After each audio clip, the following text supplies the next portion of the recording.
$7 millones en 1895. Esa fue la cantidad que Cornelius Vanderbilt II destinó a levantar una residencia veraniega. No se trataba de una vivienda permanente ni de su morada principal, sino de un refugio para pasar 8 semanas alejándose del bochorno neoyorquino. 70 estancias recubiertas de mármol italiano y pan de oro.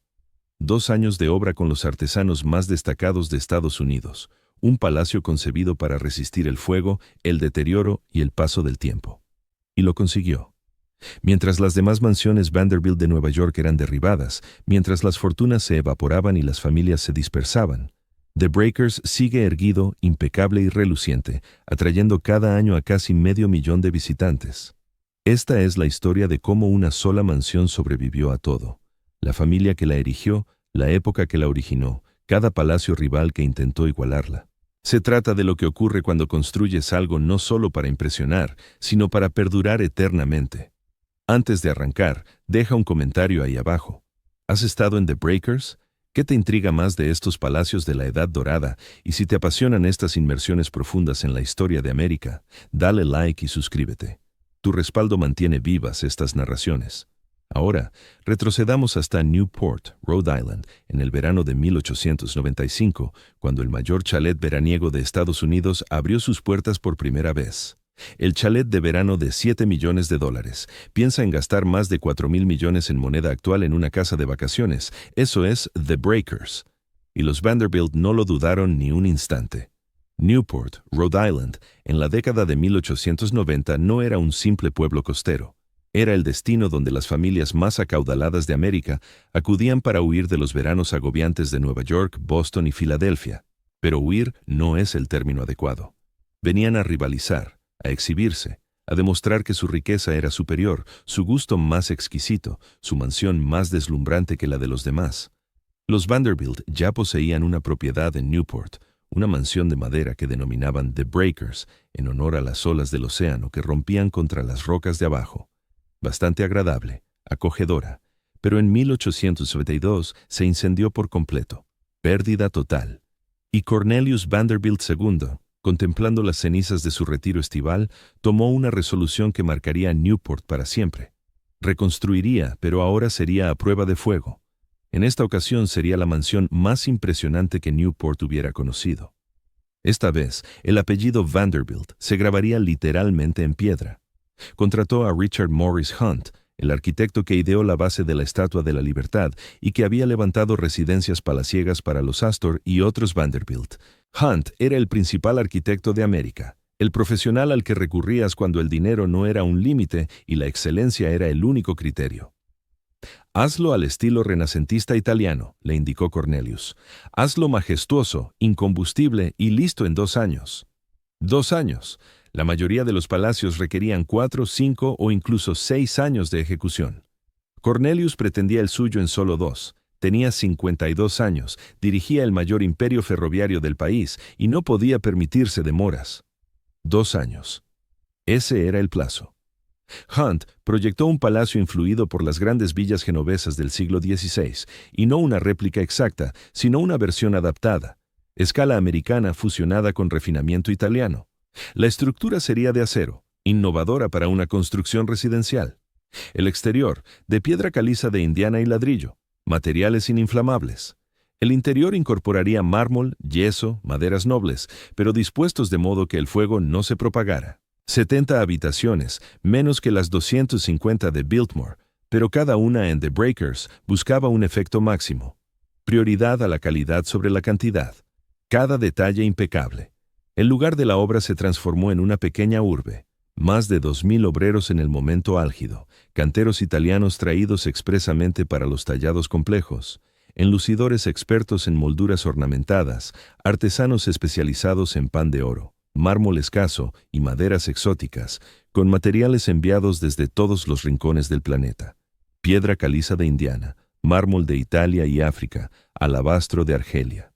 La casa principal abarca 1 hectárea de superficie en planta, 1 hectárea bajo un mismo techo. Solo el gran salón se eleva a 50 pies, un espacio altísimo pensado para que los visitantes se sientan diminutos y relevantes como corresponde. Paredes revestidas de piedra caliza rara de Francia, una chimenea enorme en la que cabía una persona de pie. Y en lo alto, un techo pintado como un cielo con nubes flotantes. Cada habitación tenía su temática, su función, su intención.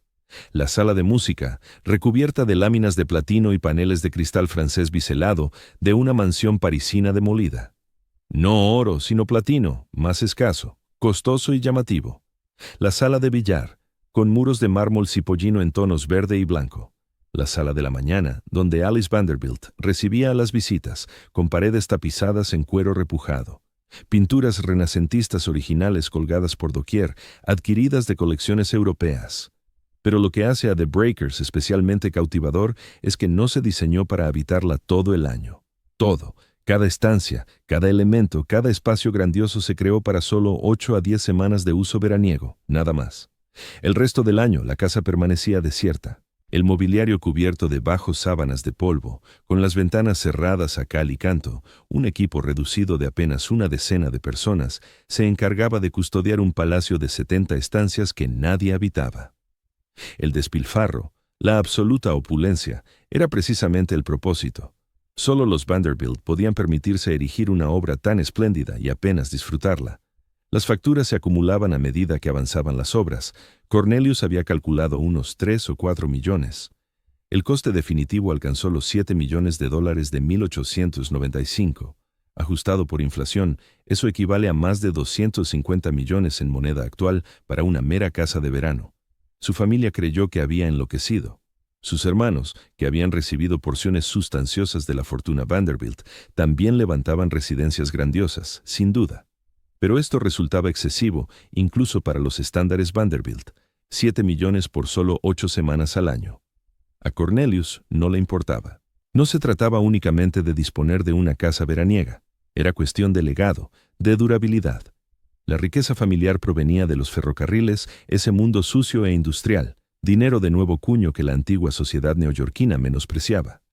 Los Vanderbilt no contaban como auténtica aristocracia. Eran simples mercaderes aupados por la suerte. The Breakers alteraría esa visión. No era un ostentoso alarde de fortuna reciente. Representaba cultura, refinamiento, arquitectura a la altura de la nobleza europea. El apellido Vanderbilt, tallado en piedra sobre la entrada, proclamaba su ingreso en las cumbres de la sociedad estadounidense. Las obras avanzaron a buen ritmo.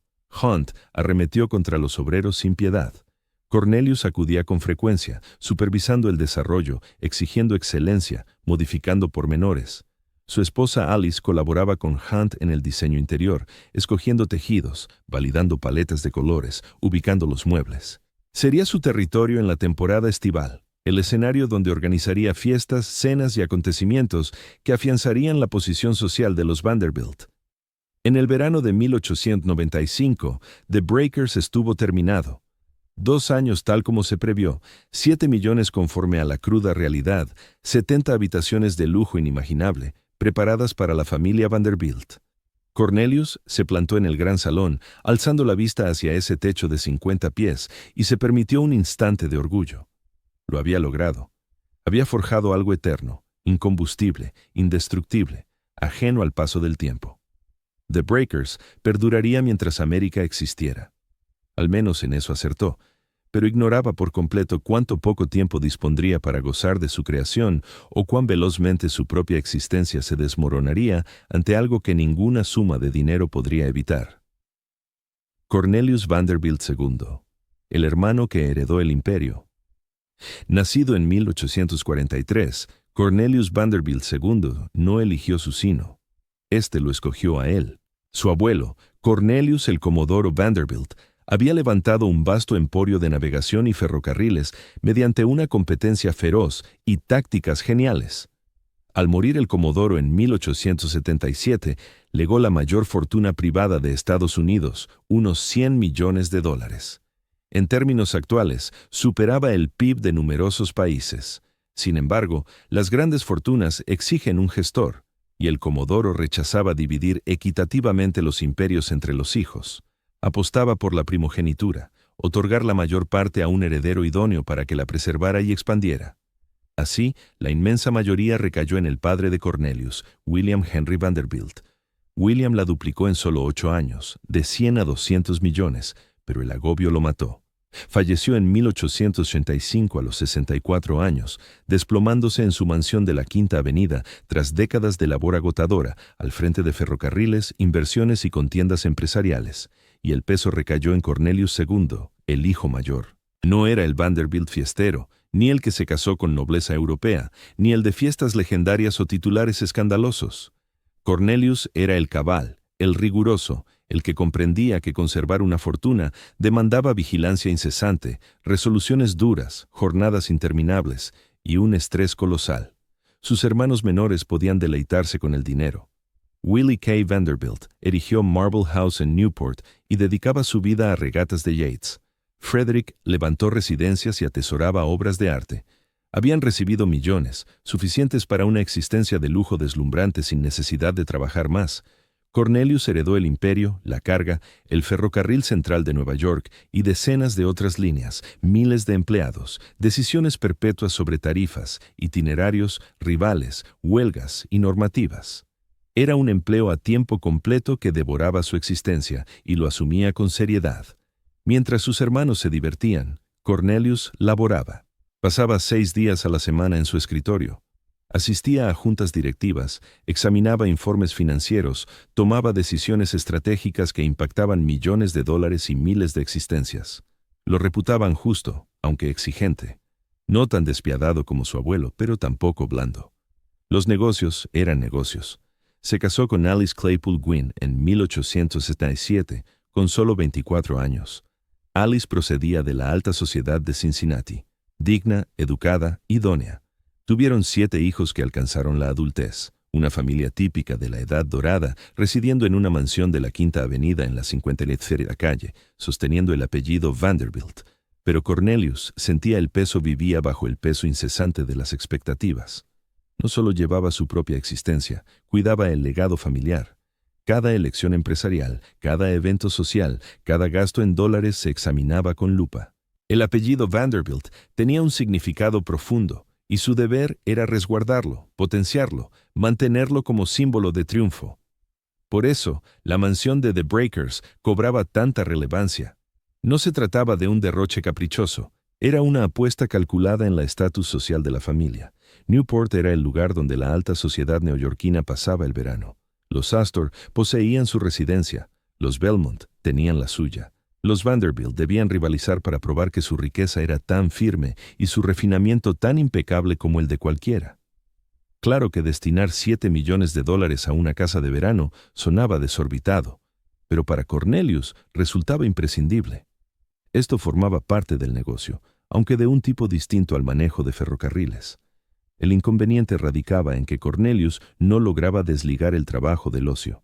Incluso en Newport, durante esas valiosas 8 semanas de descanso, seguía laborando. Cables telegráficos unían The Breakers con Nueva York. Mensajeros traían informes a diario. Pasaba las mañanas en su despacho resolviendo asuntos de los trenes, salía para almorzar y volvía a sumergirse en el papeleo. Mientras tanto, Alice organizaba tés y cenas y Cornelius despachaba la correspondencia.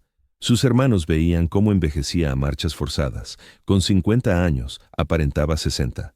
Su cabello blanqueó prematuramente, su rostro se surcó de arrugas profundas, padecía cefaleas, insomnio, trastornos digestivos, todo ligado al estrés. Los médicos le insistían en que aminorara el ritmo, delegara tareas, se tomara vacaciones auténticas. Él no podía o no quería.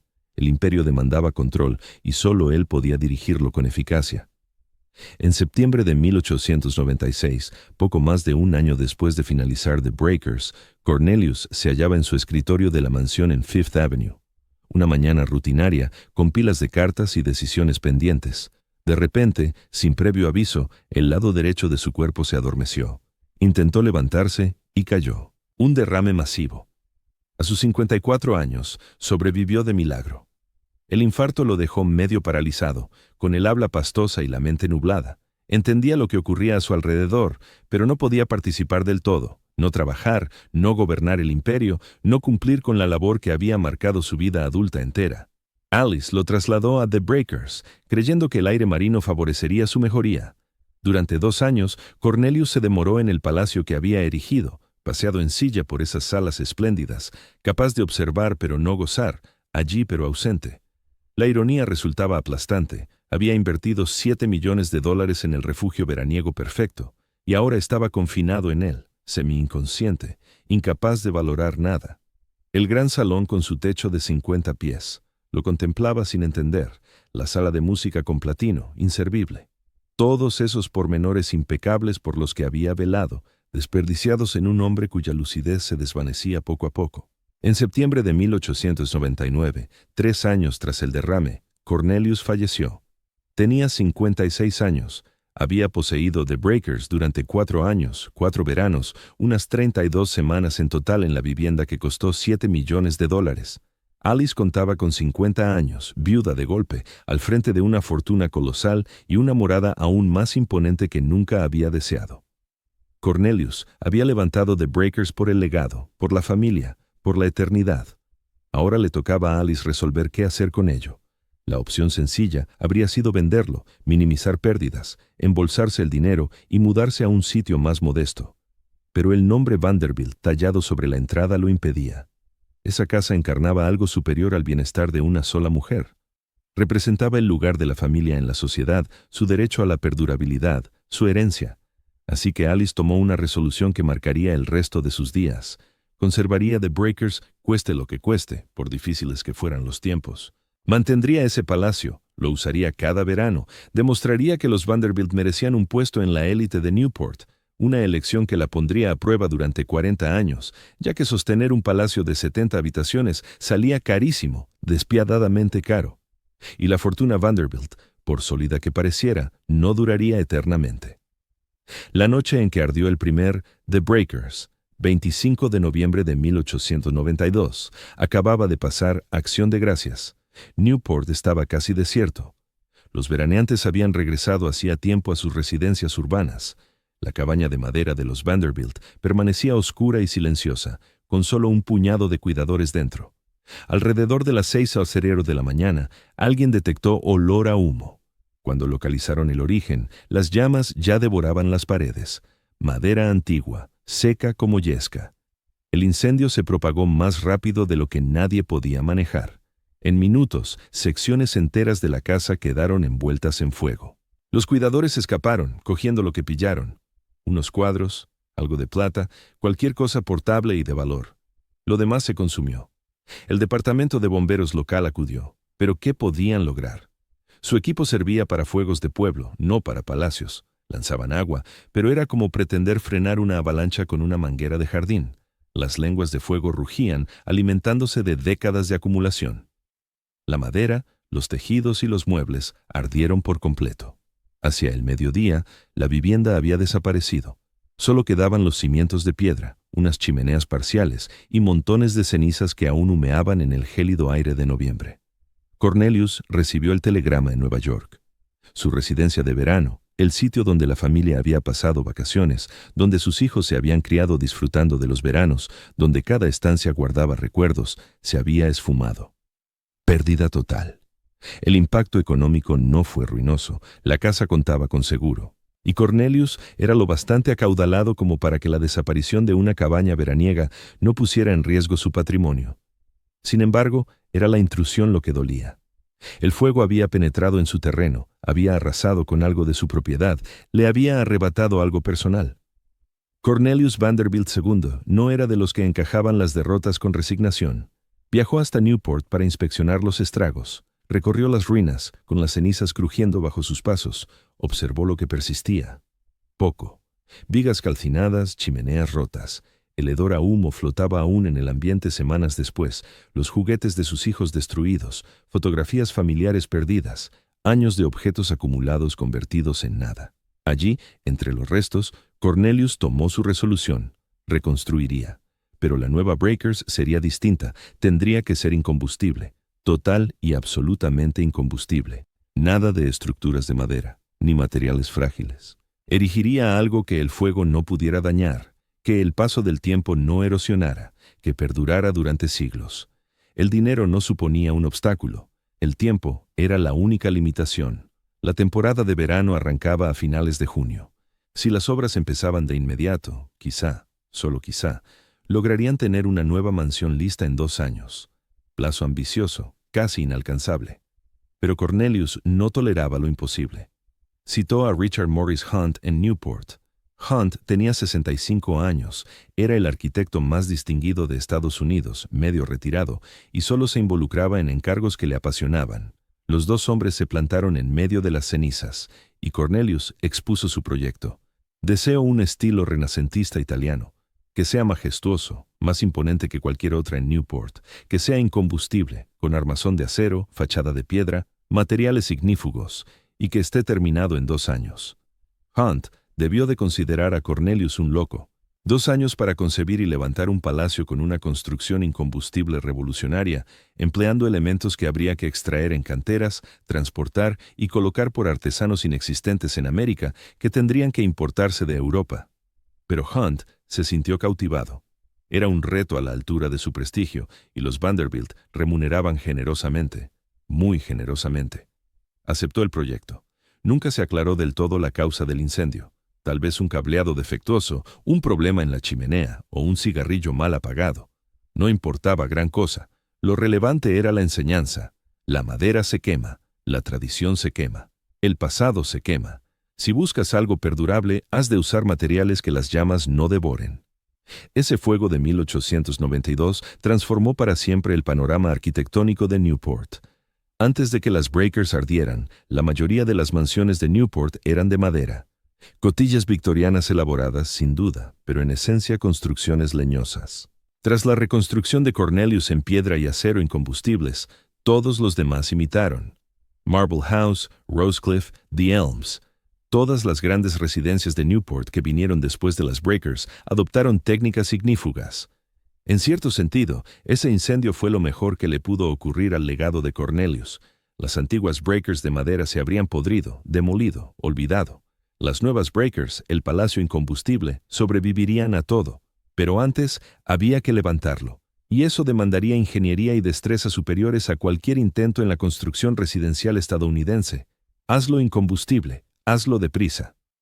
Richard Morris Hunt se enfrentaba a un dilema. En realidad, a varios dilemas, todos pugnando por su foco. El primero, su cliente pretendía un palacio en 2 años. El tiempo habitual para una casa de ese calibre rondaba los 4 a 6 años mínimo.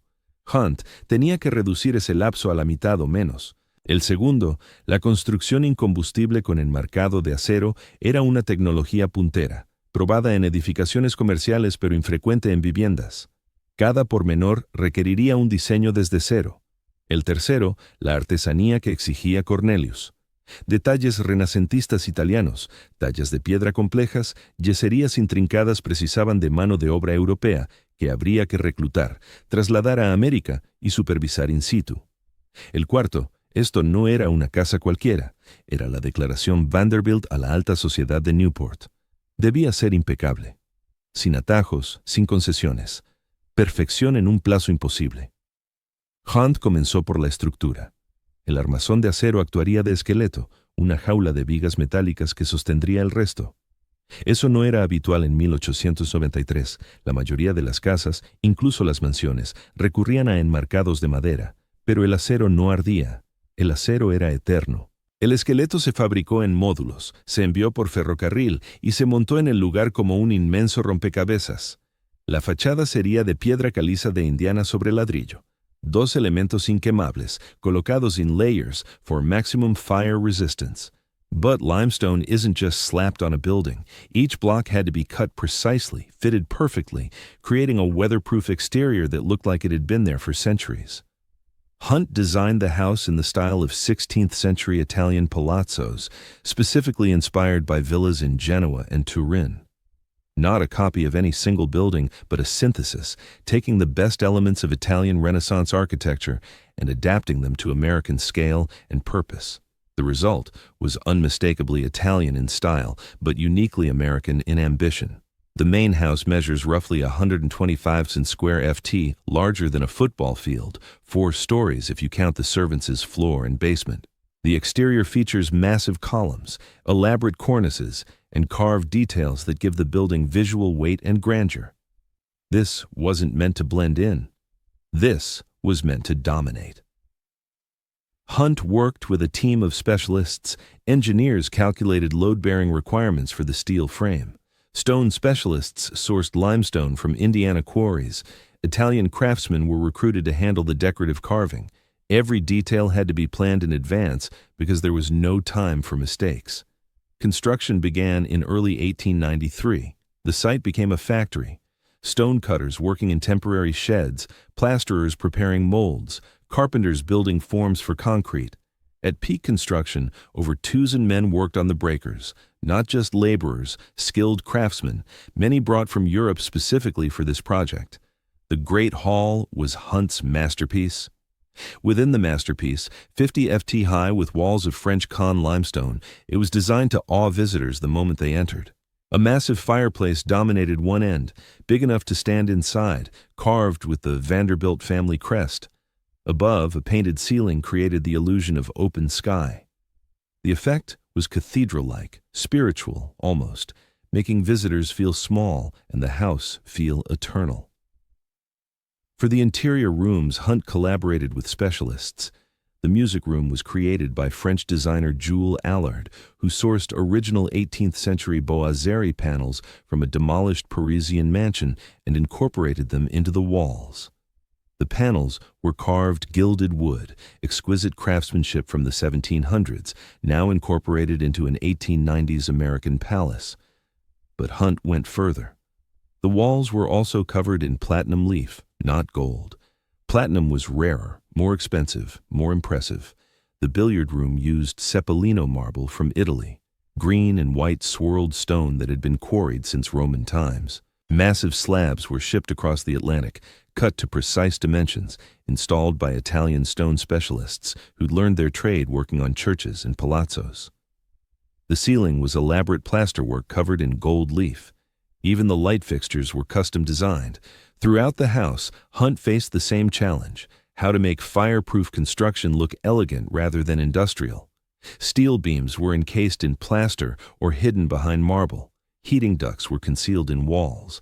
Electrical wiring, another cutting-edge technology, was run through metal conduits rather than exposed. The result was a house that looked traditional but was technologically revolutionary. The timeline was brutal. Hunt pushed contractors mercilessly. Delays meant penalties. Mistakes meant rework on overtime. Materials had to arrive precisely when needed. Too early and they'd be damaged sitting in storage. Too late and construction would stop. It was logistical warfare, coordinating dozens of trades, hundreds of workers, shipments from 3 continents. Cornelius visited constantly, inspecting progress, demanding updates. He understood construction. He'd built railroad stations, bridges, industrial facilities. He knew what good work looked like and what corner cutting looked like, and he wouldn't tolerate shortcuts. This house would be perfect, or it wouldn't be. Alice worked with Hunt on interior design, selecting fabrics, approving color schemes, positioning furniture. She had refined taste and strong opinions. The breakers would be her domain during the summer season, her stage for entertaining Newport society. Every detail mattered. By summer 1895, impossibly, the house was complete, 2 years, exactly as demanded. The final cost had ballooned to $7 million, nearly double the initial estimate, but it was finished. 70 rooms of fireproof, earthquake-proof, time-proof magnificence. Hunt stood with Cornelius on the terrace looking back at what they had created. The architect was exhausted. The project had consumed 2 years of his life, pushed him harder than any previous work. But he was proud. This was his masterpiece. He'd solved impossible problems, met an impossible deadline, created something that would stand for centuries. Cornelius was satisfied. This was what Vanderbilt money could achieve. This was the legacy he'd leave. A palace that fire no se podía demoler, el tiempo no lo desgastaría, y proclamaría el apellido Vanderbilt por generaciones. Ninguno de los dos hombres imaginaba que a Hunt le quedaban solo 3 años de vida, que Cornelius sufriría un derrame cerebral en menos de 1 año, ni que todos sus planes para la eternidad se pondrían a prueba casi de inmediato. Pero aquel día de verano de 1895, de pie frente a los breakers por primera vez, habían logrado algo extraordinario. Habían construido el palacio a prueba de fuego más grandioso de Estados Unidos. Y a diferencia de Linwood Hall, a diferencia de tantas otras mansiones de la Edad Dorada, esta perduraría ante todo. Las estancias que dejaban a la alta sociedad sin aliento. Música. Al cruzar la entrada principal de los Breakers, lo primero que te reciben no es una sala, es una declaración. El gran vestíbulo se eleva 50 pies sobre tu cabeza. 50 pies. Eso equivale a un edificio de 5 plantas solo para un recibidor. Tus ojos ascienden, más allá de las paredes de piedra caliza francesa, pasando por los relieves tallados y las columnas imponentes, hasta llegar al techo pintado que simula nubes flotando en un cielo despejado. El impacto es abrumador. Te sientes diminuto, irrelevante, convenientemente impresionado. Ese era precisamente el objetivo. La chimenea por sí sola podría albergar a una docena de personas de pie en su interior, labrada con el emblema de la bellota y la hoja de roble de los Vanderbilt, símbolos elegidos por el abuelo de Cornelius para evocar fuerza y resistencia. El manto es tan colosal que precisó su propio soporte estructural, vigas de acero ocultas en las paredes solo para sostenerlo. Pero el gran vestíbulo era solo el preludio. Cada espacio más allá estaba concebido para eclipsar al anterior, generando un crescendo de opulencia que dejaba a los visitantes atónitos. Si giras a la izquierda desde el vestíbulo, accedes a la sala de música. Aquí Alice organizaba sus eventos sociales más destacados, donde la élite de Newport se reunía para recitales y charlas. La diseñó el decorador francés Jules Allard, y no escatimó en nada. Las paredes están recubiertas de láminas de platino, no de oro, platino, más escaso, más costoso, más propio de los Vanderbilt, pero los verdaderos tesoros son los paneles Boeri. No son copias. Son los originales del siglo XVIII, relieves de madera tallada y dorada rescatados de mansiones francesas derruidas. Artesanos del 1700 invirtieron meses en estos patrones complejos y ahora adornan una cabaña veraniega americana. El techo, con casetones, luce pinturas intrincadas. Los muebles, todos auténticos, se disponen con exactitud para fomentar diálogos y apreciar espectáculos. En un rincón reposa un piano de cola Steinway hecho a medida. No un Steinway cualquiera, sino uno de sus mejores, elegido por la acústica perfecta de esta estancia. Alice montaba funciones musicales, trayendo solistas profesionales de Nueva York y Boston para deleitar a sus invitados. Las invitaciones a estos saraos eran moneda social en Newport. Si no te llamaban a la sala de música de los Vanderbilt, sencillamente no contabas. Cruza el gran vestíbulo hacia el lado opuesto y llegas a la sala de billar. Este era el territorio de los hombres. Durante la Edad Dorada, las damas rara vez entraban. Tras la cena, los caballeros se retiraban para fumar habanos, saborear coñac, echar una partida de billar y charlar de asuntos comerciales, lejos de las señoras. Salvo que Cornelius prohibió fumar en su sala de billar. Piensa en eso. El lugar ideado para que los hombres fumaran y se relajaran, y el dueño lo vetó. Cornelius tenía un pánico atroz al fuego, comprensible tras ver arder su primera vivienda. Así, la sala de billar se convirtió en el lounge sin humo más lujoso del mundo. Las paredes revisten mármol cipollino italiano, piedra verde y blanca marmoleada. El techo dorado sobre yeserías elaboradas. La mesa de billar, enorme, a medida, impecablemente nivelada, domina el centro, pero ni un cigarrillo, ni un puro, ni una pipa. Sus invitados debieron de volverse locos. Pero era la casa de Cornelius, y sus normas mandaban. La sala matutina era el refugio privado de Alice, más reducida e íntima que las áreas públicas. Las paredes cubren cuero estampado y pintado, una técnica tradicional llamada cuirs dorés. El techo exhibe yeserías complejas en tonos suaves. Aquí Alice se reunía con amistades cercanas para tomar el té, despachaba su correo, organizaba las actividades sociales de la semana. La luz inunda por ventanales altos que dan al jardín y al mar al fondo. Cada mueble fue escogido ad hoc para este espacio, cada cuadro colocado con precisión. Alice poseía un gusto impecable. Los críticos tacharan a los Vanderbilt de nuevos ricos, pero nadie ponía en duda su decoración. Estudió diseño europeo, asesorada por especialistas, y forjó ambientes que fusionaban comodidad y refinamiento. Sube por la monumental escalinata, y sí, hay varias porque los sirvientes usaban pasillos aparte para no cruzarse con los huéspedes, y accedes a los dormitorios familiares. No eran zonas públicas, así que resultan algo más sencillos. Algo. Hablamos aún de estancias con chimeneas de mármol, molduras recargadas, baños en suite con grifería traída de Europa. Cornelius y Alice disponían de alcobas separadas unidas por una sala privada de estar. Esto era habitual entre las parejas adineradas de la época. Se apreciaba mucho la intimidad, y los dormitorios separados permitían levantarse y acostarse según el propio ritmo sin molestar a la pareja. La habitación de Cornelius resultaba bastante sobria según los criterios de los Vanderbilts. No le atraían las decoraciones excesivas. En cambio, la de Alice lucía más elaborada, con muebles delicados y tonos suaves. Las alcobas para invitados eran todas distintas, adornadas en diversos estilos para ofrecer variedad a los visitantes habituales. Una podía evocar el rococó francés, otra el renacimiento italiano y una tercera, una casa de campo inglesa. Alice deseaba que sus huéspedes sintieran como si estuvieran en distintos palacios europeos sin abandonar Newport. Sin embargo, los espacios más innovadores no eran las estancias lujosas, eran las prácticas. En el sótano se encontraba una piscina de 75 pies de largo, forrada con azulejos ornamentados. Corría el año 1895. Las piscinas cubiertas eran escasas incluso en edificios públicos y prácticamente inexistentes en residencias particulares. El agua se mantenía caliente, un capricho más. Además, había una cancha de squash para hacer deporte, almacenes para equipaje y utensilios deportivos, y amplias dependencias para el servicio. La cocina era gigantesca. Tenía que serlo para cocinar para fiestas con muchos comensales, varios hornos, fogones enormes, zonas de preparación y salas aparte para guardar distintos tipos de alimentos. El sistema de refrigeración era de vanguardia. La mayoría de las casas aún dependían de neveras con hielo. Los Vanderbilts contaban con refrigeración mecánica. Las habitaciones del personal ocupaban todo el cuarto piso, espacios reducidos pero suficientes para doncellas, ballet, cocineros y operarios de mantenimiento.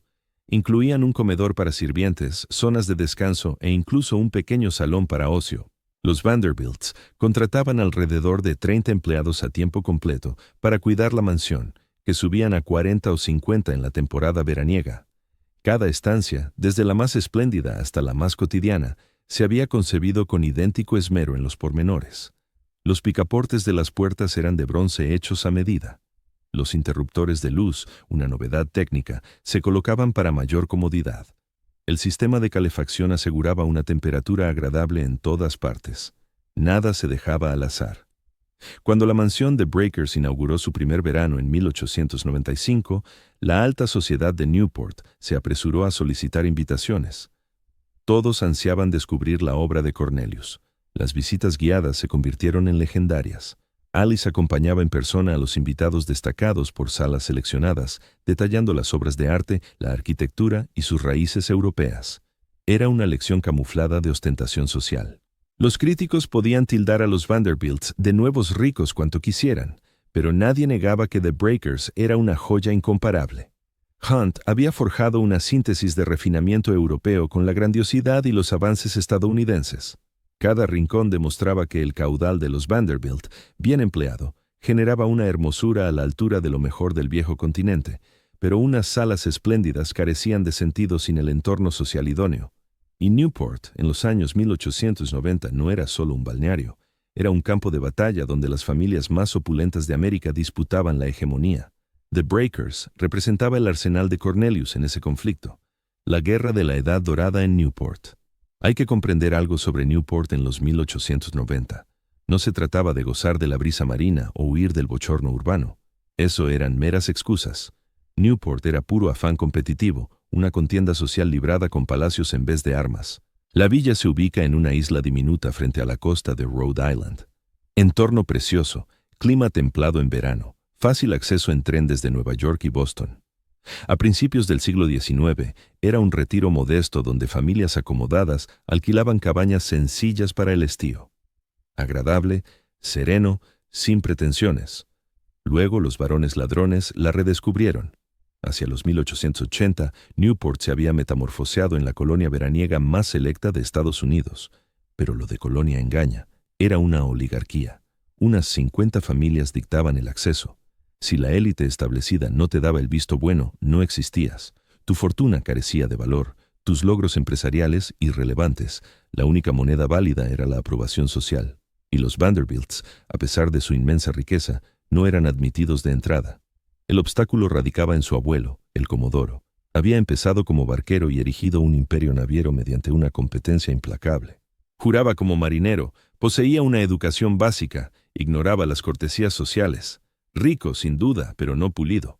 Las antiguas familias neoyorquinas lo veían como un advenedizo del comercio. Sus herederos luchaban por borrar esa mancha.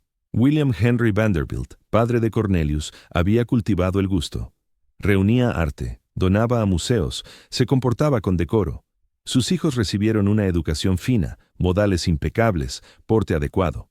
Aún así, el estigma del dinero fresco persistía. La árbitro social de Newport era Caroline Astor, la señora William Astor, conocida llanamente como la señora Astor. Su herencia familiar provenía del comercio de pieles y propiedades inmobiliarias en Nueva York.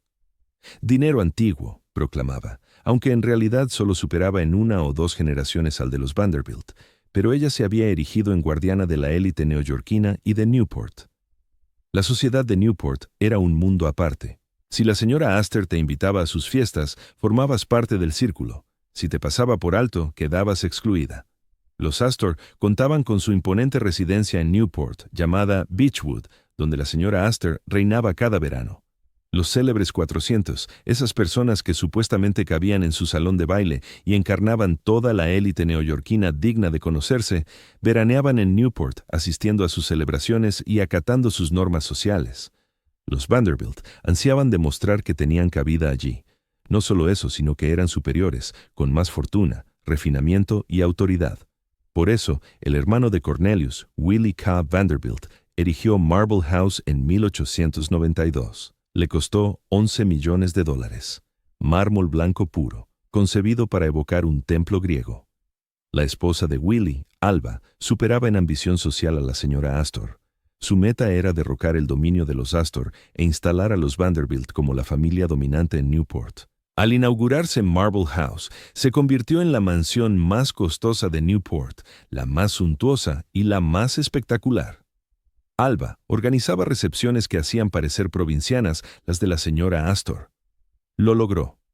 En unos pocos años, los Vanderbilt alcanzaron un estatus social equiparable al de los Astor.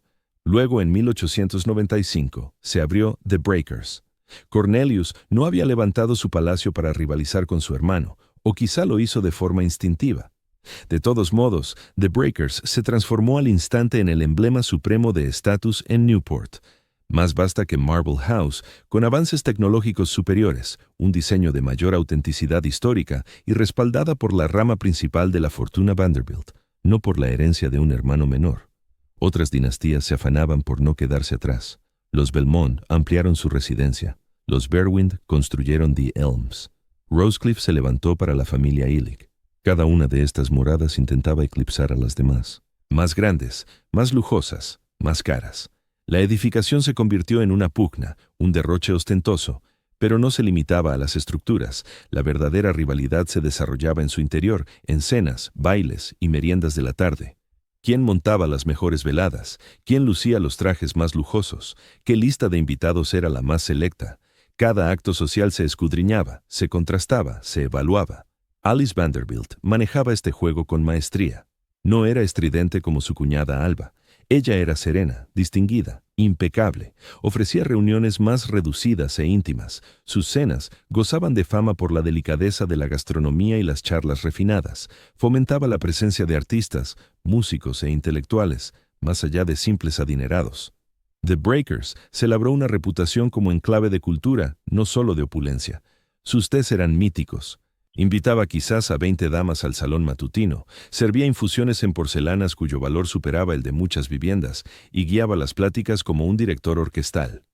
Todos intervenían, pero Alice dirigía los asuntos, el matiz y el ritmo. Era un mando ejercido con tazas de té en lugar de martillos. La temporada veraniega obedecía pautas rigurosas. Las familias llegaban a finales de junio, se quedaban hasta agosto y partían tras el día del trabajo. En esas 10 semanas bullían bailes, cenas, fiestas en los jardines, regatas de yates, torneos de tenis, un sinfín de acontecimientos que demandaban preparativos inagotables, gastos desmesurados y maquinaciones sociales constantes.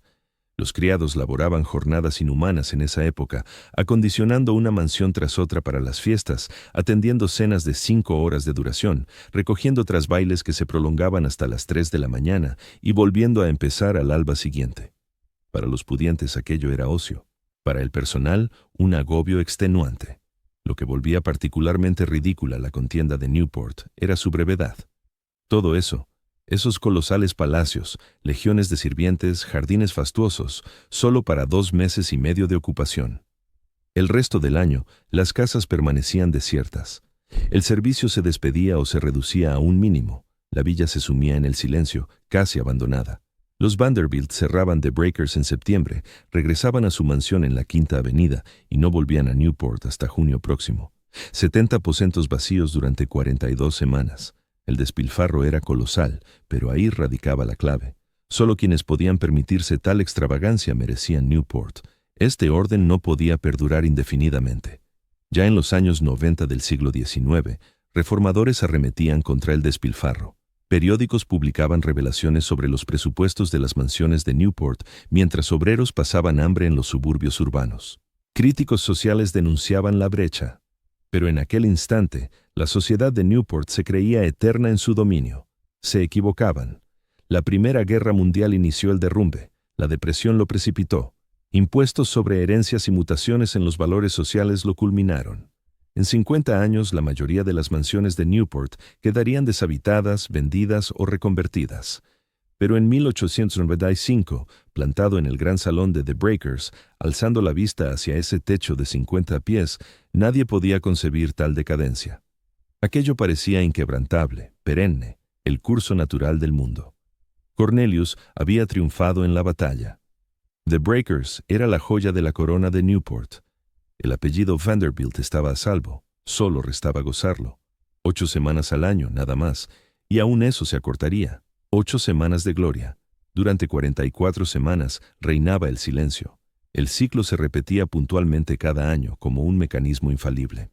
A finales de junio, la familia Vanderbilt llegaba desde Nueva York en un vagón privado de tren, cargados con maletas y baúles repletos de equipaje, ropa para todas las situaciones, objetos personales, libros y cuanto se precisaba para una estancia de 10 semanas.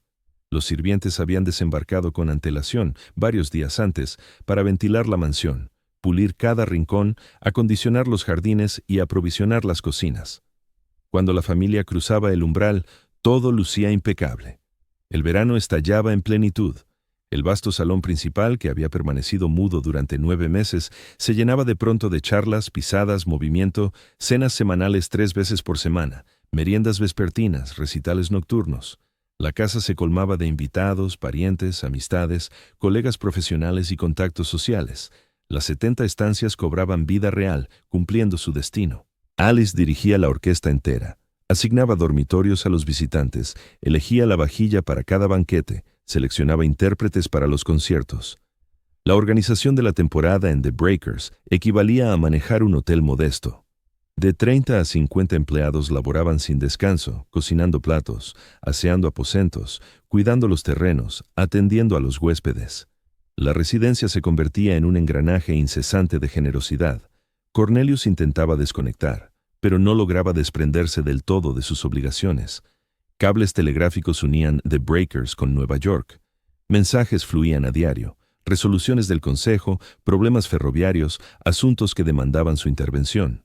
Pasaba las mañanas en su despacho resolviendo temas laborales, para luego unirse al almuerzo y las tertulias de la tarde. Físicamente estaba en Newport, pero su mente regía aún un vasto imperio. Los hijos lo adoraban. Los veranos en The Breakers suponían libertad. Carreras por los prados, baños en el mar, partidos de tenis, deleite con las olas. Invitaban a chiquillos de otras sagas de Newport. Surgían fiestas espontáneas, escapadas a la playa, travesías en velero. Para ellos, The Breakers no era un monumento, era su refugio. Por 8 semanas la mansión alcanzaba su meta, cada cuarto habitado, cada zona aprovechada. El salón de música albergaba actuaciones, la sala de billar vibraba con partidas inagotables, la estancia matutina se llenaba de visitas al atardecer, el comedor ofrecía festines opulentos a decenas de comensales. Eso era lo que 7 millones adquirían, 8 semanas de existencia veraniega ideal. Luego, septiembre asomaba. El día del trabajo señalaba el cierre. Las familias abandonaban Newport, volviendo a sus palacios urbanos, a su existencia cotidiana. La colonia estival se vaciaba como si alguien hubiera destapado un desagüe. En cuestión de días, Newport pasaba de epicentro social animado a pueblo litoral sereno. Los Vanderbilt recogían sus cosas, embutidas en baúles y maletas que cargaban en los vagones. Los sirvientes iniciaban el encierro. Muebles envueltos en fundas antipolvo, ventanas clausuradas, piezas valiosas guardadas en depósitos, sistemas de calefacción vaciados para evitar heladas invernales, jardines listos para el letargo estacional. Hacia mediados de septiembre, The Breakers quedaba desierta, callada, a oscuras. Un equipo reducido, quizá 10 personas, se quedaba todo el año. Una pareja de guardianes, unos cuantos operarios de mantenimiento, personal escaso para evitar que la casa se degradara en los largos periodos de abandono. Recorrían salas que habían acogido a cientos de visitantes semanas atrás, ahora huecas y resonantes. Vigilaban filtraciones, conservaban instalaciones, garantizaban que nada se estropeara ni pudriera. Por 44 semanas, The Breakers yacía ociosa, 70 aposentos vacíos. El gran salón, mudo. La sala de música con platino, tenebrosa. Aquellos espacios suntuosos, la de billar, la matutina, los dormitorios, tapados con telas, aguardando el próximo estío. Reflexionen sobre los costes de esto. 7 millones en construcción, miles anuales en conservación, sueldos para el personal fijo, impuestos prediales, servicios públicos, todo por solo 8 semanas de empleo. Eso equivale a un 15% de aprovechamiento aproximado. Ningún empresario gestionaría así un asunto. Pero esto no era un negocio, era prestigio. Y el prestigio no rinde cuentas a los libros contables. El despilfarro iba más allá de la casa misma. Los jardines formales demandaban cuidados perennes, podas, siembras, preparativos para las exhibiciones venideras. Alguien debía ocuparse aunque nadie estuviera para admirar el fruto. Los céspedes requerían siega, los senderos, despeje. Los dominios de The Breakers precisaban atenciones constantes, estación tras estación, independientemente de si la familia residía o no. El invierno golpeaba con rudeza a la mansión. Los inviernos de Newport no son feroces según baremos septentrionales, pero resultan inclementes. Fríos gélidos, nortes con chubascos y vendavales, aire salino que carcomía todo. La casa se agazapaba, resistiendo, anhelando la primavera. Los guardianes libraban contiendas perpetuas, surgían goteras, siempre lo hacen. Tuberías podían congelarse a pesar de las medidas, ventanas precisaban arreglo, problemas menores escalaban si no se atendían al instante. Conservar una hacienda deshabitada era, en ciertos aspectos, más arduo que velar por una ocupada. Al menos con moradores, las averías se detectaban y reparaban con prontitud.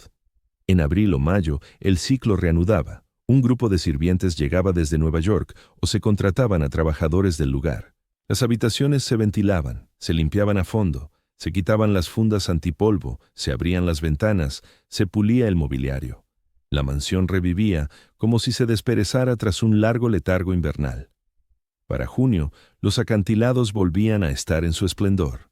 Flores frescas en todos los jarrones, camas tendidas con sábanas impecables, despensa llena, jardines en flor, todo preparado para la llegada de la familia. Y luego, otras 8 semanas de esplendor absoluto. Ese ritmo marcó la vida en los acantilados durante generaciones. 8 semanas de bullicio, 44 de quietud, una y otra vez, año tras año. Un palacio erigido para la eternidad, pero ocupado solo a tiempo parcial.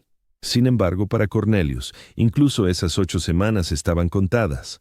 Su salud se resentía bajo la presión de dirigir los negocios familiares. Las migrañas empeoraban, el insomnio era ya crónico. Los médicos le insistían en aminorar el paso, en descansar de verdad durante los veranos en Newport. Él no podía o no quería. El imperio requería vigilancia incesante.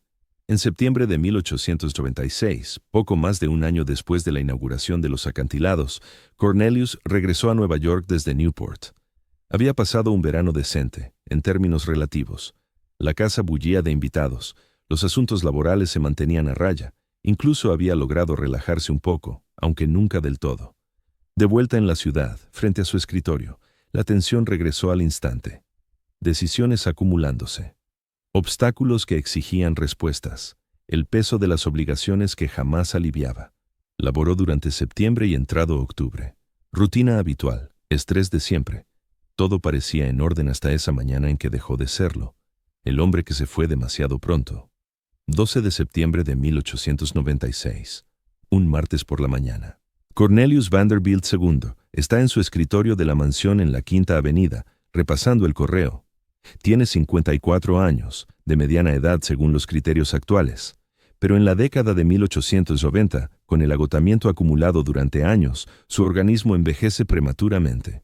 Lee un informe. Finanzas ferroviarias, algo cotidiano. De repente su vista se nubla.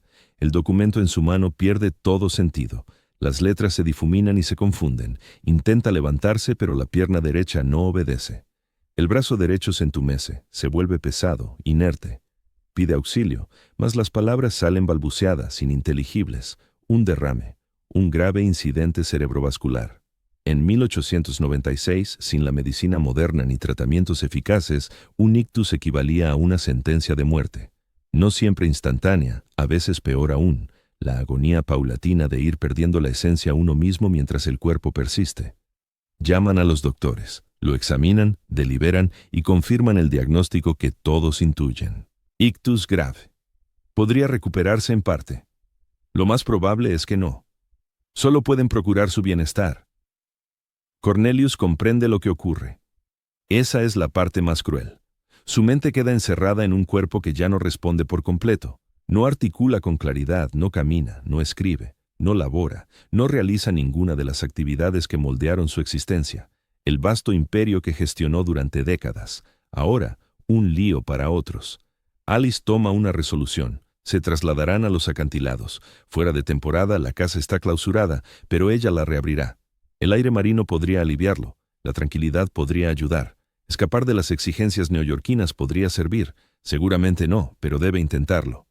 Así que en octubre, con el verano ya lejano y Newport desierto, los Vanderbilt vuelven a los acantilados.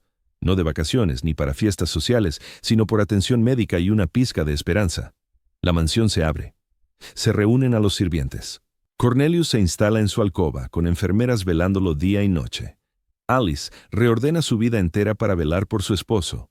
Nada de compromisos mundanos, ni cenas ni tés, solo observar al hombre con quien ha compartido 30 años desvaneciéndose poco a poco. Cornelius tiene instantes de claridad, ratos en que capta lo que le dicen, responde con gestos y no con voz, pero esos episodios se espacian. El ictus ha dañado demasiado. Su organismo sigue operando, el corazón late, los pulmones respiran, pero el hombre en sí se desvanece. Lo pasean en silla por la casa. A veces las enfermeras lo empujan por estancias que él mismo ideó, ante obras de arte que adquirió, a través de rincones en los que se afanó. El gran salón con su techo de 50 pies. La sala de música con paredes de platino. Toda esa grandeza, esa meticulosa planificación, esos millones invertidos, y ahora apenas lo percibe. La ironía resulta aplastante. Construyó los acantilados para la posteridad, como el sello familiar ante el mundo. Pensaba deleitarse en él durante décadas. Veranos junto a sus hijos, luego nietos, envejeciendo rodeado de hermosura. Disfrutó un solo verano, una única estación de lo que forjó antes de que su cuerpo lo traicionara. Transcurren meses. Su estado no avanza. Los médicos son tajantes. Esto es irreversible. No volverá a laborar. No andará sin apoyo. No hablará con fluidez. Esta es su realidad ahora. Por el tiempo que dure, y en casos de ictus, estimar la supervivencia es imposible. Podría resistir meses o años. Alice sostiene la esperanza en público, pero en privado se prepara para la viudez, supervisa las cuentas, decide sobre los hijos, asume cargas que eran del ámbito de Cornelius. No tiene otra hielo. Alguien debe encargarse de todo y su esposo no puede.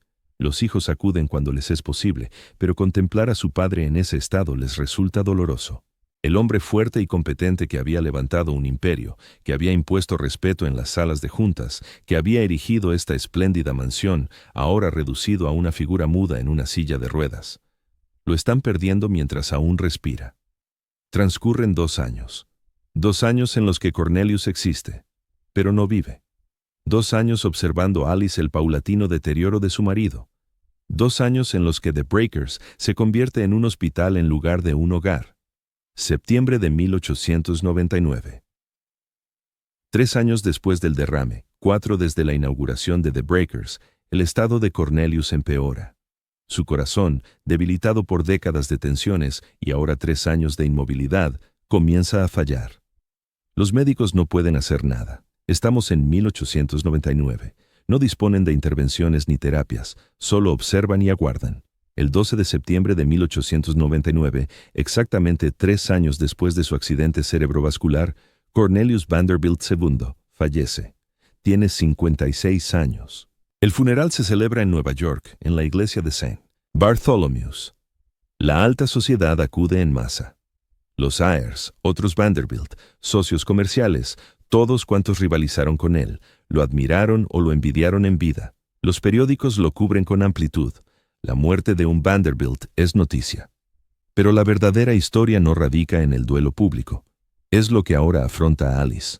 Con 50 años, viuda con hijos aún en casa, ha heredado The Breakers. No solo la vivienda, sino la obligación de conservarla, explotarla, justificar su razón de ser. Cornelius la levantó como un legado, pero también era él quien disponía de ingresos ilimitados para sostenerla. Alice cuenta con recursos, por supuesto.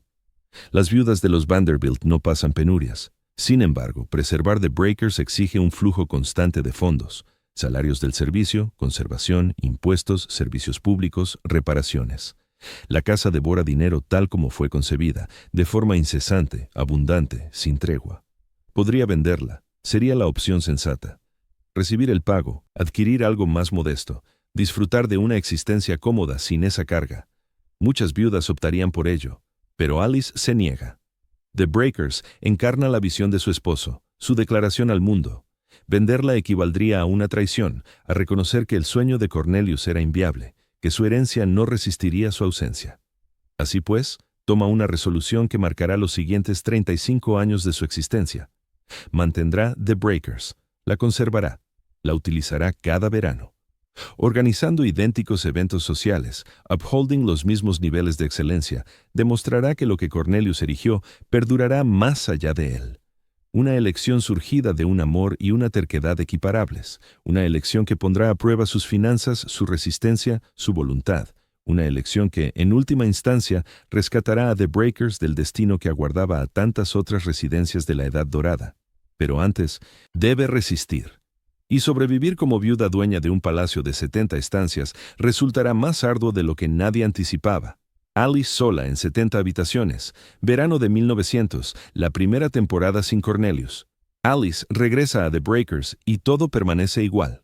El personal ha preparado la casa a la perfección. Los jardines florecen, las salas relucen impolutas.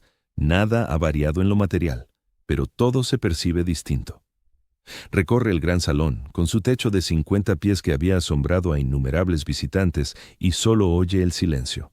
Nada de Cornelius, revisando correspondencia empresarial en su despacho, ni el eco de sus pasos. La casa se antoja vacía, incluso con el trajín de los sirvientes a su alrededor, pero Alice Vanderbilt no es mujer de derrumbarse en la aflicción.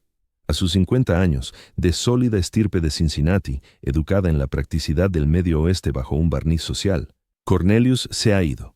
La vida prosigue. The Breakers es ahora su carga.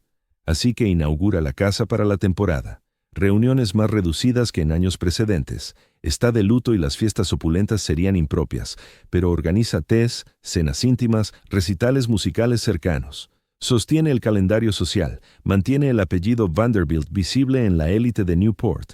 Esto es lo que Cornelius habría deseado.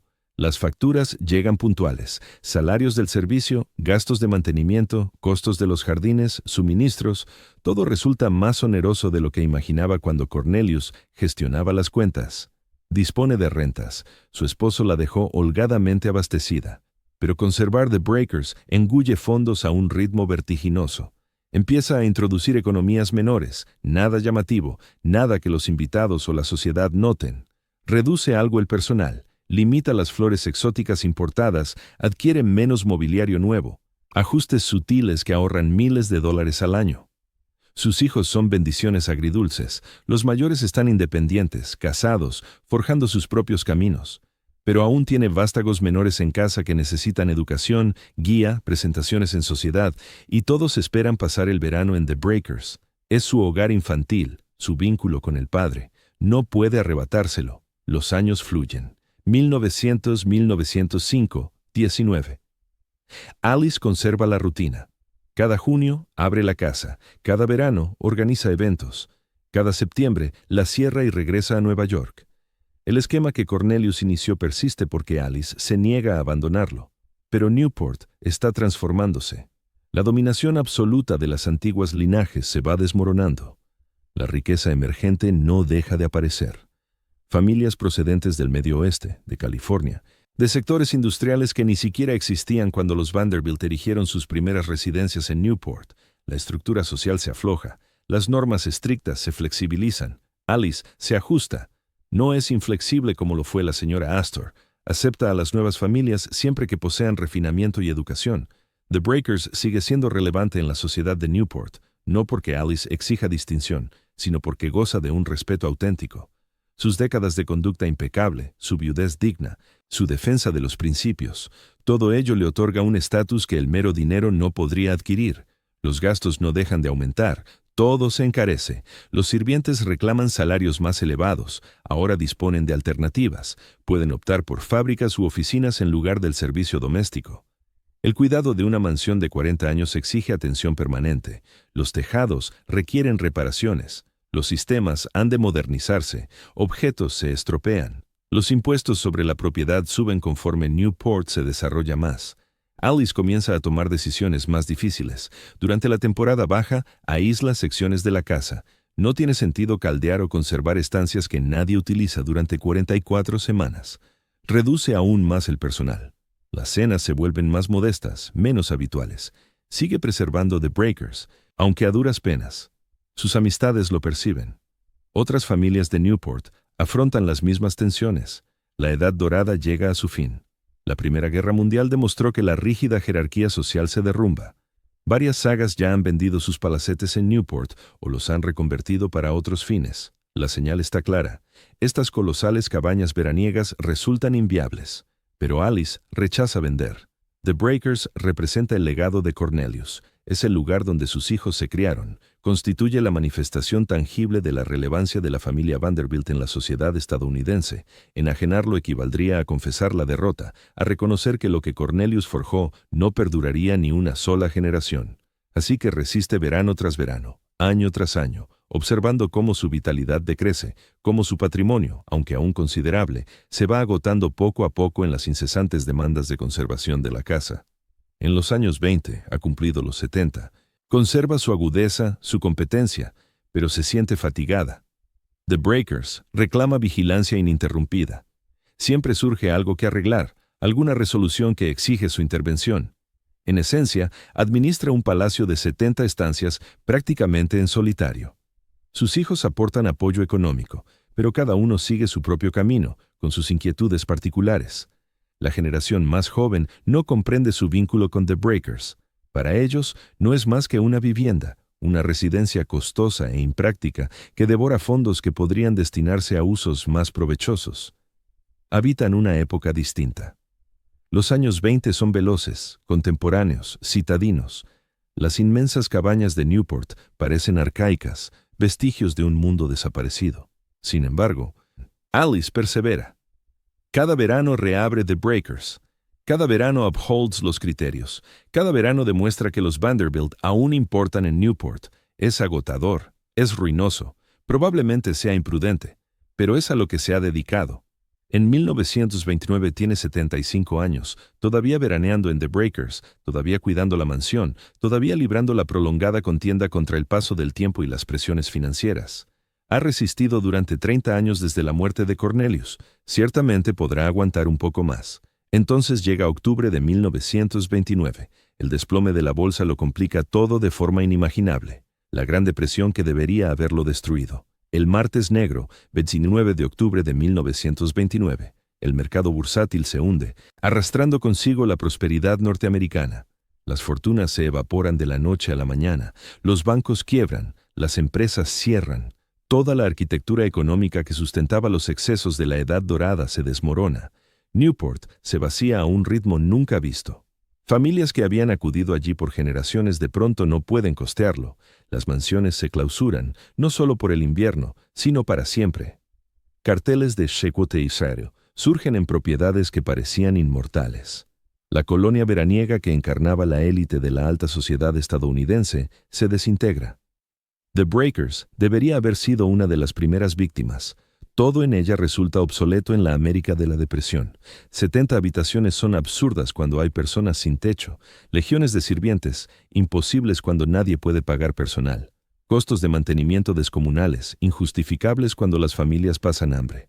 Alice, con 75 años, gestiona este palacio con ingresos menguados. La fortuna Vanderbilt no ha desaparecido. Siguen siendo acaudalados según cualquier medida, pero el flujo de caja se ha visto gravemente afectado. Las inversiones han perdido valor, los rendimientos de diversos activos han caído, el dinero que parecía inagotable en 1895 ahora es limitado y va en declive. Enfrenta opciones insostenibles, seguir conservando The Breakers con los niveles previos a la depresión.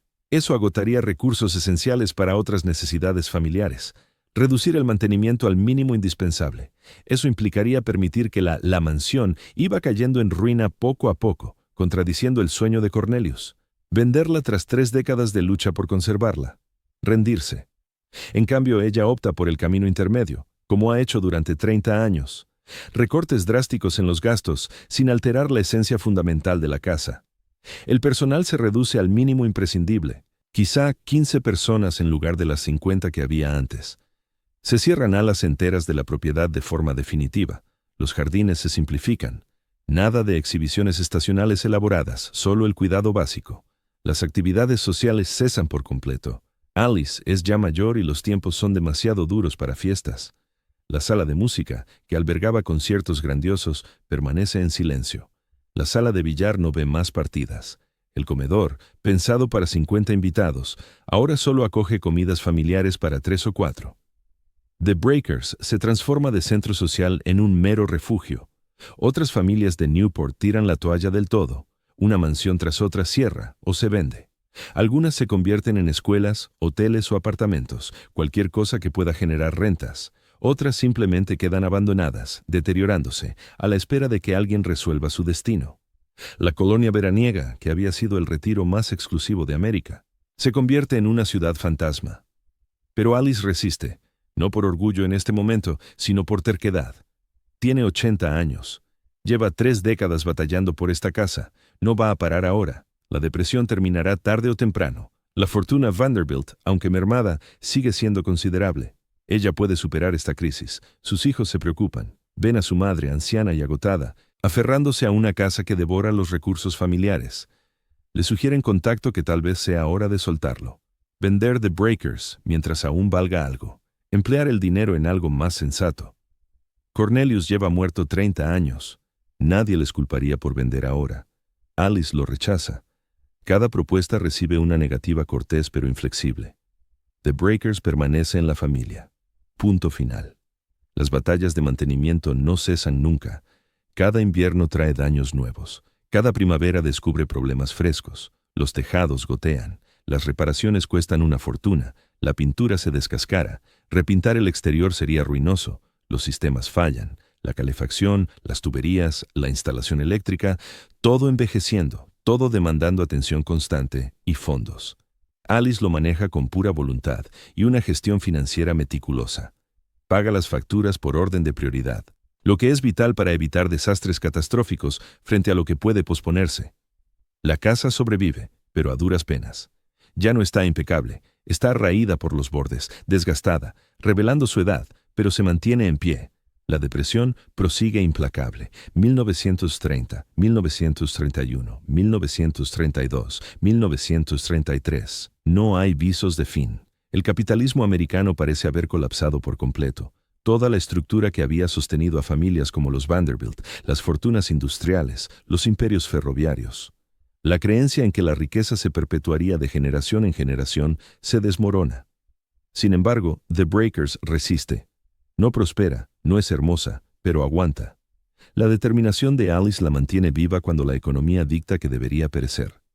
Este palacio de 70 habitaciones que cuesta miles al mes en upkeep, que no produce ingresos, que no cumple función práctica en la América de la Depresión, persiste porque una viuda anciana se niega a abandonarlo.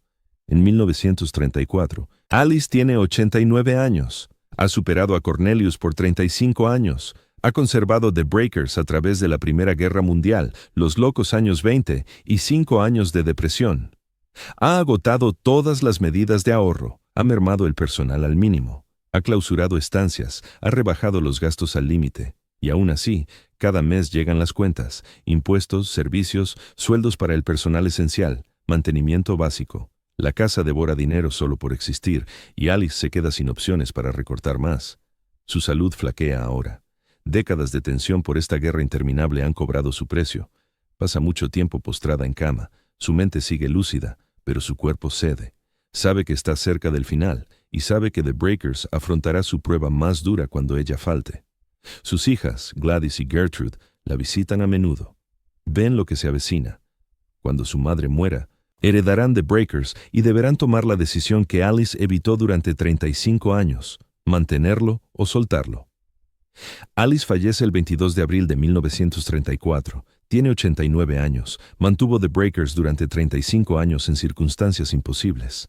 Es gracias a ella que aún existe, pero ahora se ha ido.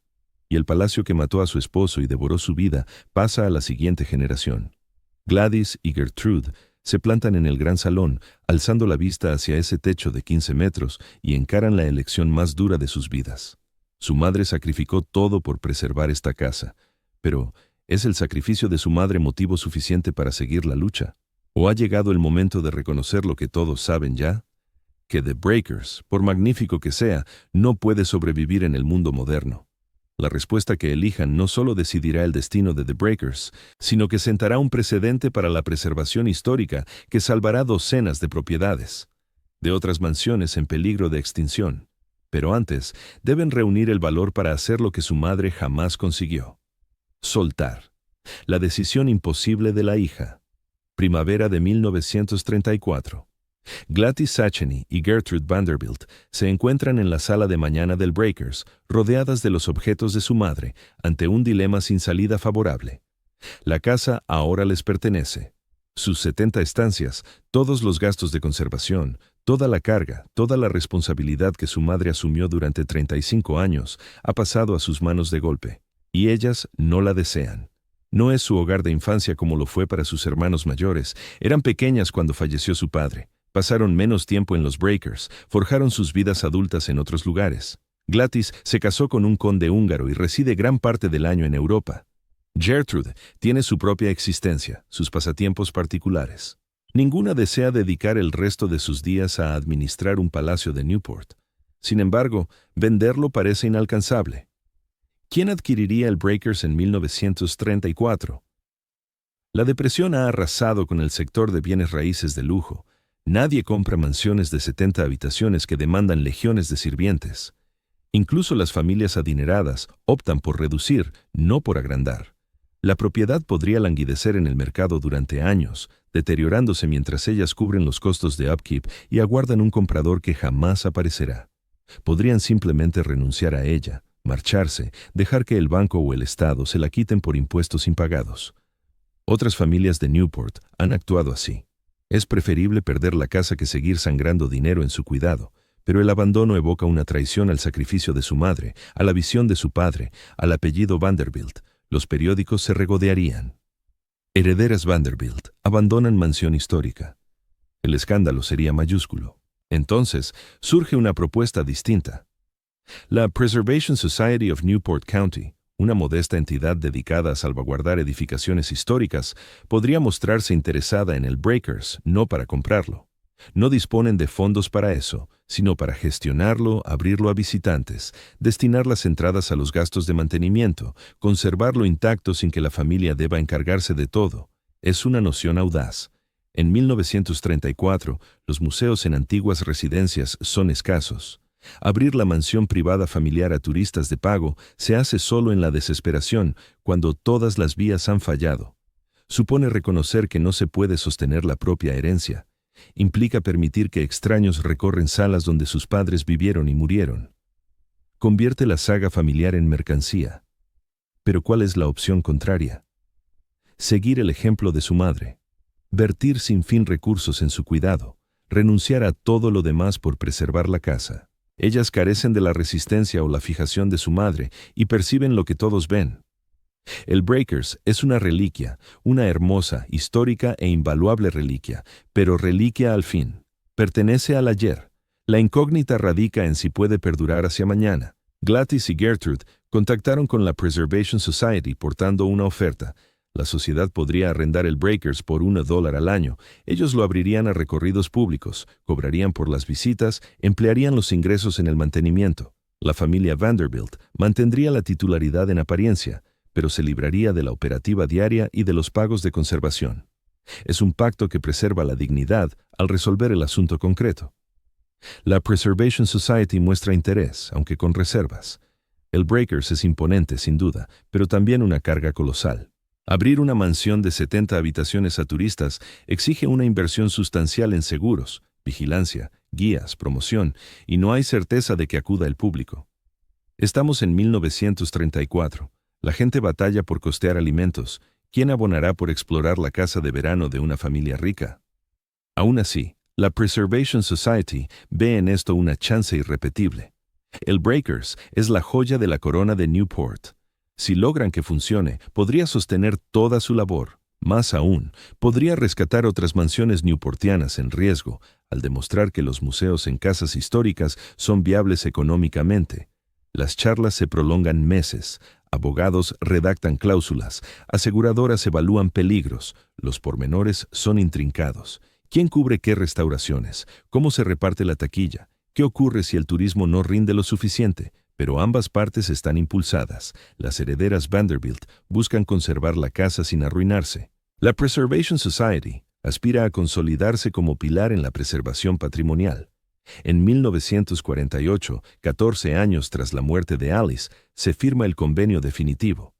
La Preservation Society of Newport County manejará el Breakers como museo residencial. La familia Vanderbilt conserva la propiedad de los pisos superiores.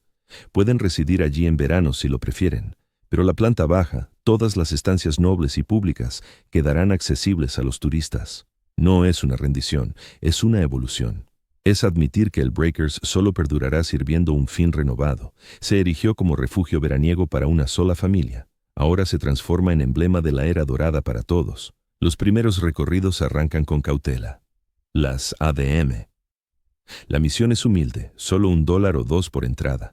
Los guías dirigen grupos reducidos por las salas majestuosas, relatando la historia, la arquitectura y las anécdotas familiares. Los visitantes se muestran intrigados, deferentes, impresionados por el lujo. Recorren el gran salón, se detienen en la sala de música con sus paredes de platino, evocando cómo sería la existencia cuando los Vanderbilt dominaban la alta sociedad de Newport. Y acuden, no en masa al principio. Estamos aún en los últimos años de los 40, en plena recuperación de la guerra y la depresión, pero llegan en número suficiente para validar la iniciativa, para cubrir los gastos mínimos de conservación. Suficiente para demostrar que el enfoque funciona. Las hijas de Vanderbilt observan este cambio con emociones encontradas. Orgullo, porque la residencia de sus padres se mantiene intacta. Tristeza, porque ya no les pertenece de verdad. Alivio, porque se liberan de los perpetuos costos de upkeep. Es algo complejo, como siempre lo son los legados familiares. Pero avanza.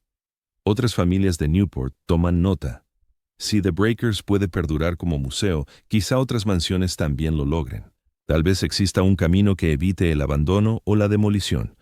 Tal vez la conservación histórica no se limite a rescatar estructuras. Se trate de infundir nuevos roles a espacios antiguos. Los años 50 impulsan un auge turístico. Más gente posee automóviles, tiempo libre, afán por el pasado. The Breakers se erige como un sitio clave. La gente organiza sus escapadas en torno a las mansiones de Newport. Lo que surgió como una prueba se convierte en un caso de triunfo. Hacia los 60, The Breakers figura entre las atracciones principales de Newport. Otras residencias imitan su fórmula. The Elms, Marble House, Rosecliff, todas accesibles al público bajo la gestión de la Preservation Society. Newport pasa de ser una colonia veraniega agonizante a un museo vivo de la era dorada. Las mansiones que parecían condenadas hallan una existencia renovada al cumplir una función distinta. La familia Vanderbilt se aleja poco a poco de The Breakers. Los pisos superiores, que habían conservado en propiedad, quedan en desuso. Resulta inviable sostener incluso una estancia parcial. En 1972, 77 años tras la inauguración de la casa, la familia cede The Breakers por completo a la Preservation Society. Nada de titularidad privada, nada de vínculo familiar. La casa pasa a ser patrimonio histórico. Marca el fin de la época Vanderbilt en The Breakers, pero también el inicio de supervivencia. Porque lo que Gladys y Gertrude captaron, lo que su madre no pudo asimilar, es que a veces soltar es el único medio para custodiar lo esencial. Su padre erigió The Breakers para que durase eternamente. Su madre batalló por retenerlo en la familia, pero su generación lo salvó al entregarlo. The Breakers en la actualidad representa un prodigio de conservación. Acércate hoy a The Breakers y te aproximas a una mansión de 130 años, levantada en 1895, que ha resistido todo lo que el siglo XX le lanzó. 2 guerras mundiales, la depresión, el derrumbe del orden social que la engendró. Décadas de valores estadounidenses en mutación que convirtieron el derroche de la Edad Dorada en algo vergonzoso en vez de admirable. Y luce impecable. No esa perfección museística con cuerdas y vallas que la hacen aséptica. Viva, impecable. La fachada de piedra caliza resplandece bajo el sol, pulida y cuidada. Las ventanas no están tapiadas, son transparentes, permitiendo que la luz inunde el interior. Los jardines son inmaculados, con flores en brote y céspedes recortados. No parece una casa de 130 años. Parece eterna. Más de 400,000 personas la visitan cada año. Eso supera el total de invitados que la familia Vanderbilt recibió durante todo el tiempo que la poseyó. Cada día en temporada de verano, cientos de visitantes cruzan esa puerta, se asombran ante el gran salón, recorren las estancias que albergaban los eventos más selectos de la sociedad de Newport. Los guías lo saben todo. Te contarán sobre cómo Cornelius la construyó a prueba de incendios tras el fuego que destruyó la primera, sobre la lucha de 40 años de Alice por conservarla, sobre la ardua elección de las hijas de cederla a la Preservation Society, sobre cómo esta casa, más que ninguna otra, demostró que las mansiones históricas podían perdurar en la América contemporánea. Las salas se mantienen tal como eran. La sala de música con platino aún destella. El mármol cipollino de la sala de billar sigue brillando. El techo del gran salón aún obliga a los visitantes a alzar la vista en admiración. Nada se ha actualizado ni simplificado. Este es el auténtico exceso de la Edad Dorada, guardado para que todos lo observen, evalúen y comprendan. Y la gente lo adora. Capturan miles de instantáneas. Se figuran cómo sería residir aquí, organizar fiestas en estas salas, disponer de 70 habitaciones y un ejército de sirvientes. Unos quedan fascinados, otros horrorizados por la desigualdad que encarna. La mayoría solo se maravillan ante la maestría, la hermosura, la osadía pura de edificar algo tan espléndido para solo 8 semanas de uso al año. La Preservation Society of Newport County se ha consolidado como una de las entidades de conservación histórica más exitosas de Estados Unidos, en gran parte gracias a The Breakers. Los ingresos de las visitas no solo sostienen el mantenimiento de esta mansión, sino también la salvaguarda de otros bienes históricos. Las propiedades de Newport. El modelo que Gladys y Gertrude inauguraron, donando la mansión familiar a una organización de preservación para convertirla en museo, se ha replicado por todo Estados Unidos. Sin embargo, conservar los rompedores sigue siendo costoso, exorbitantemente costoso. Un techo nuevo supone millones de dólares. La restauración de la fachada de piedra requiere millones. Modernizar las instalaciones sin alterar la esencia histórica implica millones más. Las entradas ayudan, pero jamás bastan.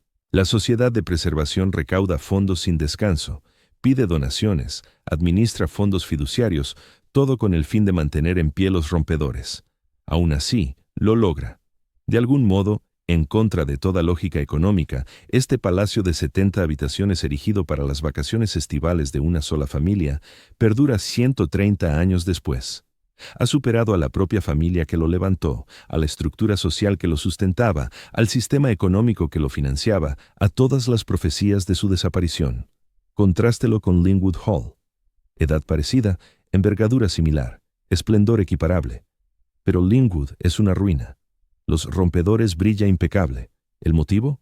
Porque los rompedores halló un nuevo rol, porque la familia se desprendió de él, porque la preservación triunfó sobre el orgullo. O piense en todas las residencias Vanderbilt demolidas, los palacios de la Quinta Avenida arrasados por el avance comercial, las otras cabañas de Newport que se desmoronaron y fueron derruidas. Los Rompedores perduró no por ser más sólido o deslumbrante en su construcción, sino porque en el instante decisivo alguien optó correctamente. Alguien comprendió que rescatar el edificio importaba más que aferrarse a la titularidad familiar. Hoy, Los Rompedores no es solo la mansión más visitada de Newport. Representa lo que se puede lograr cuando la preservación se ejecuta con acierto. Muestra cómo los edificios históricos pueden asumir funciones renovadas sin perder su autenticidad. Explica por qué el ayer merece salvaguarda, aunque resulte incómodo o humillante. La ironía resulta exquisita.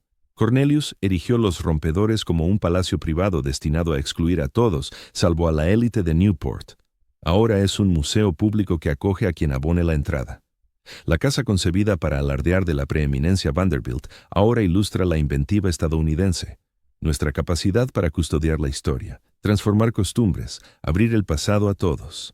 Recorra hoy esas 70 estancias y no solo transitará una vivienda, avanzará por un prodigio, un palacio de la Edad Dorada que debería haber sido demolido hace décadas, pero que subsistió gracias a la tenacidad, la flexibilidad y la convicción de que ciertas cosas valen la pena salvar, aunque supongan molestias. Richard Morris Hunt lo diseñó para la eternidad. Acertó, aunque no como él previó. Los Rompedores perduran no solo por su resistencia al fuego o su solidez estructural, que las tiene ambas. Sobrevive porque los americanos resolvieron que así fuera, porque apreciamos el legado histórico, porque sabemos que conocer nuestras raíces nos guía hacia el futuro. Cornelius invirtió $7 millones en construir Los Rompedores y solo lo disfrutó durante 4 veranos. Alice dedicó 35 años a defenderlo y casi se arruina en el intento.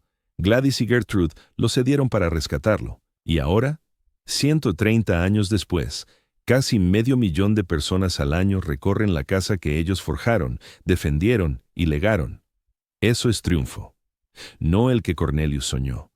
Él anhelaba un legado familiar, un palacio exclusivo para generaciones de Vanderbilt, pero un triunfo superior, más igualitario. Un triunfo que proclama que la gran arquitectura pertenece a la colectividad, no solo a los pudientes, que la historia es un patrimonio común, no una posesión particular. Los Rompedores se yergue hoy como evidencia de que el ayer puede perdurar, de que la hermosura resiste, de que las decisiones acertadas en momentos clave pueden rescatar joyas aparentemente perdidas. Es el palacio de la Edad Dorada que superó a todos, a los varones ladrones que levantaron las mansiones de Newport, a la estructura social que las respaldaba, al modelo económico que las nutría, a la familia que las poseía. A través de incendios, muertes, crisis y transformaciones, Los Rompedores resiste. No a pesar de convertirse en museo, sino precisamente por ello. Ese es el secreto de su longevidad. Así es como en América se consigue la perennidad, compartiéndolo con el mundo entero.